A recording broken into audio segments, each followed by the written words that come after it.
আসসালামু আলাইকুম সুপ্রিয় স্পোকেন প্রেমী ভাইয়েরা আমরা এখন শিখব একটি ভার্ব দিয়ে কিভাবে ৬ ধরনের বাক্য বলা যায়। তো বন্ধুরা, এখনকার আলোচনা থেকে আমরা যারা ইংরেজিতে কথা বলতে চাই তারা একটি ভার্বকে কিভাবে ৬ ভাবে ব্যবহার করে ৬টি অর্থ প্রকাশ করতে পারি।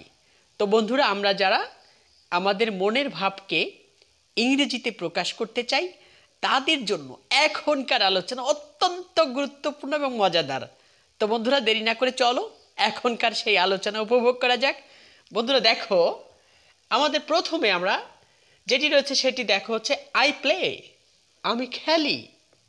আমি কি খেলি? আমি ফুটবল খেলি। ওকে, তারপরে তুমি শুধু অবজেক্টটা যোগ করে নিবে। দেখো বন্ধুরা, এরপরে আই প্লেড, আমি খেলেছিলাম। আই হ্যাভ প্লেড, আমি খেলেছি।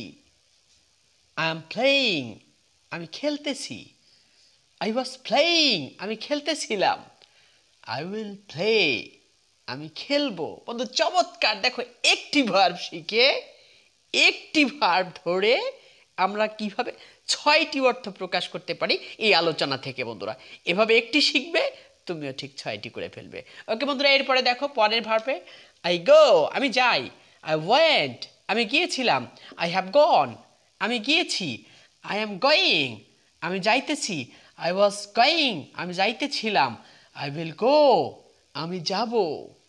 এরপর বন্ধুরা দেখো পরের ভার্ব আই ওয়েট, আমি অপেক্ষা করি। আই ওয়েটেড, আমি অপেক্ষা করেছিলাম। আই হ্যাভ ওয়েটেড, আমি অপেক্ষা করেছি। আই এম ওয়েটিং, আমি অপেক্ষা করছি। আই ওয়াজ ওয়েটিং, আমি অপেক্ষা করতেছিলাম। আই উইল ওয়েট, আমি অপেক্ষা করব। চমৎকার ইউজ বন্ধুরা, যারা ইংরেজিতে কথা বলতে চাও। If you are interested to speak in English, so dear friend, I am talking to you. Yes, I am talking to you. So please try to learn one sentence with one verb and try to make the 6 sentences. I think that if you can practice one verb and if you can write 6 sentences,